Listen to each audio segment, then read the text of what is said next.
ರಾಜಕೀಯದಲ್ಲಿ ಮಹಿಳೆಯರಿಗೆ ಹೆಚ್ಚಿನ ಪ್ರಾತಿನಿಧ್ಯ ನೀಡುವ ಮಹತ್ವದ ಉದ್ದೇಶದೊಂದಿಗೆ ಕೇಂದ್ರ ಸರ್ಕಾರವು ನಾರಿ ಶಕ್ತಿ ವಂದನಾ ಕಾನೂನನ್ನ ಜಾರಿಗೆ ತಂದಿದೆ. ಈ ಐತಿಹಾಸಿಕ ನಿರ್ಧಾರವು ಮಹಿಳೆಯರಿಗೆ ಶೇಕಡಾ 33ರಷ್ಟು ಮೀಸಲಾತಿ ನೀಡುವ ಮೂಲಕ ರಾಜಕೀಯ ಅಧಿಕಾರದಲ್ಲಿ ಅವರ ಪಾಲ್ಗೊಳ್ಳುವಿಕೆಯನ್ನ ಹೆಚ್ಚಿಸಲಿದೆ. ಪ್ರಧಾನಮಂತ್ರಿ ನರೇಂದ್ರ ಮೋದಿ ಅವರ ಈ ದೂರದೃಷ್ಟಿಯ ಕ್ರಮವು ಮಹಿಳಾ ಸಬಲೀಕರಣಕ್ಕೆ ಹೊಸ ಆಯಾಮ ನೀಡಲಿದೆ ಎಂದು ರಾಜಕೀಯ ವಿಶ್ಲೇಷಕರು ಅಭಿಪ್ರಾಯಪಟ್ಟಿದ್ದಾರೆ.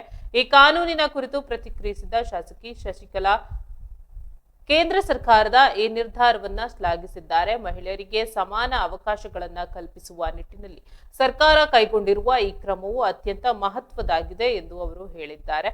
ಇದು ಮಹಿಳೆಯರ ಸಬಲೀಕರಣಕ್ಕೆ ನೀಡಿದ ಪ್ರಮುಖ ಕೊಡುಗೆಯಾಗಿದೆ ಎಂದು ತಿಳಿಸಿದರು. ಶಾಸಕಿಯಾದ ಶಶಿಕಲಾ ಮಾತನಾಡಿ, ಮಹಿಳೆಯರ ನಾಯಕತ್ವವನ್ನ ಉತ್ತೇಜಿಸುವ ಈ ಕಾನೂನು ದೇಶದ ಸಮಗ್ರ ಅಭಿವೃದ್ಧಿಗೆ ಸಹಕಾರಿಯಾಗಲಿದೆ ಎಂದು ವಿಶ್ವಾಸ ವ್ಯಕ್ತಪಡಿಸಿದ್ದಾರೆ. ರಾಜಕೀಯದಲ್ಲಿ ಮಹಿಳೆಯರ ಪ್ರಾತಿನಿಧ್ಯ ಹೆಚ್ಚುವುದರಿಂದ ದೇಶದ ನೀತಿ ನಿರೂಪಣೆಗಳಲ್ಲಿ ಅವರ ಧ್ವನಿಗೆ ಹೆಚ್ಚಿನ ಅವಕಾಶ ಸಿಗುತ್ತದೆ. ಇದು ಸಮಾಜದ ಎಲ್ಲಾ ಕ್ಷೇತ್ರಗಳಲ್ಲೂ ಮಹಿಳೆಯರ ಬೆಳವಣಿಗೆಗೆ ಸಹಕಾರಿಯಾಗಲಿದೆ.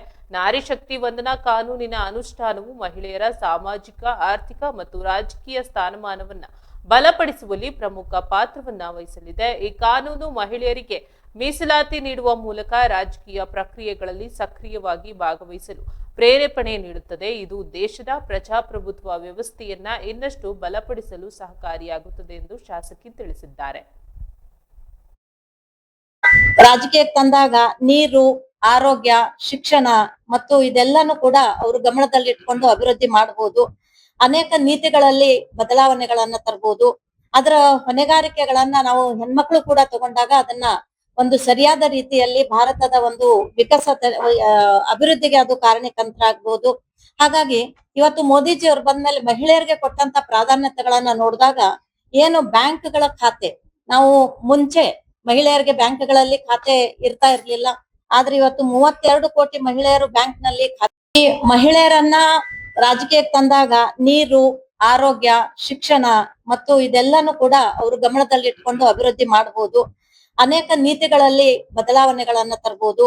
ಅದರ ಹೊಣೆಗಾರಿಕೆಗಳನ್ನ ನಾವು ಹೆಣ್ಮಕ್ಳು ಕೂಡ ತಗೊಂಡಾಗ ಅದನ್ನ ಒಂದು ಸರಿಯಾದ ರೀತಿಯಲ್ಲಿ ಭಾರತದ ಒಂದು ಅಭಿವೃದ್ಧಿಗೆ ಅದು ಕಾರಣೀಕಂತ ಆಗ್ಬಹುದು. ಹಾಗಾಗಿ ಇವತ್ತು ಮೋದಿಜಿ ಅವ್ರು ಬಂದ್ಮೇಲೆ ಮಹಿಳೆಯರಿಗೆ ಕೊಟ್ಟಂತ ಪ್ರಾಧಾನ್ಯತೆಗಳನ್ನ ನೋಡಿದಾಗ ಏನು ಬ್ಯಾಂಕ್ಗಳ ಖಾತೆ, ನಾವು ಮುಂಚೆ ಮಹಿಳೆಯರಿಗೆ ಬ್ಯಾಂಕ್ಗಳಲ್ಲಿ ಖಾತೆ ಇರ್ತಾ ಇರ್ಲಿಲ್ಲ. ಆದ್ರೆ ಇವತ್ತು 32 ಕೋಟಿ ಮಹಿಳೆಯರು ಬ್ಯಾಂಕ್ ನಲ್ಲಿ ಖಾತೆ ತೆಗೆಯುವಂತ ಒಂದು ಪರಿವರ್ತನೆ ಆಯ್ತು. ಅದೇ ರೀತಿಯಲ್ಲಿ 68% ಮುದ್ರಾ ಲೋನ್ ಅನ್ನ ತಗೊಂಡು ಮಹಿಳೆಯರು ಆರ್ಥಿಕವಾಗಿ ಸಬಲರಾಗುವಂತಹ ಒಂದು ಈ ವಾತಾವರಣವನ್ನ ನಾವು ನೋಡ್ತಾ ಇದ್ದೀವಿ. ಸುಮಾರು ಸ್ವಸಹಾಯ ಗುಂಪುಗಳು, ಯಾಕಂದ್ರೆ ಗ್ರಾಮೀಣ ಭಾಗದಲ್ಲಿ ಸ್ವಸಹಾಯ ಗುಂಪುಗಳ ಮುಖಾಂತರ 10 ಕೋಟಿ ಮಹಿಳೆಯರು ಸ್ವಸಹಾಯ ಸಂಘಗಳ ಮುಖಾಂತರ ಅವರು ಕೂಡ ತಮ್ಮ ಒಂದು ಆರ್ಥಿಕತೆಯನ್ನ ಬಲಪಡಿಸಿಕೊಳ್ಳುವಂತ ನಿಟ್ಟಿನಲ್ಲಿ ಅವರು ಅದನ್ನ ಮಾಡ್ತಾ ಇರುವಂತದ್ದು. ಅದೇ ರೀತಿಯಲ್ಲಿ ತಾಯಂದ್ರು ಕೂಡ ಮರಣ ಸಂಖ್ಯೆ ಡೆಲಿವರಿ ಟೈಮ್ ಅಲ್ಲಿ ಬಹಳ ಜಾಸ್ತಿ ಇತ್ತು. ಆ ತಾಯಂದ್ರ ಮರಣ ಸಂಖ್ಯೆ ಕೂಡ ಇದು ಕಡಿಮೆ ಆಗ್ತಾ ಬಂತು. ಉಜ್ವಲ ಯೋಜನೆಯಲ್ಲಿ ಸುಮಾರು ಮಹಿಳೆಯರಿಗೆ ಇದು ಗ್ಯಾಸ್ ಕೊಡುವಂತ ಯೋಜನೆ ಇರ್ಬೋದು. ಜಲ್ ಜೀವನ್ ಮಿಷನ್ ಮುಖಾಂತರ ಮಹಿಳೆಯರಿಗೆ ಸವಲತ್ತನ್ನು ಕೊಡುವಂತದ್ದು ಇರ್ಬೋದು.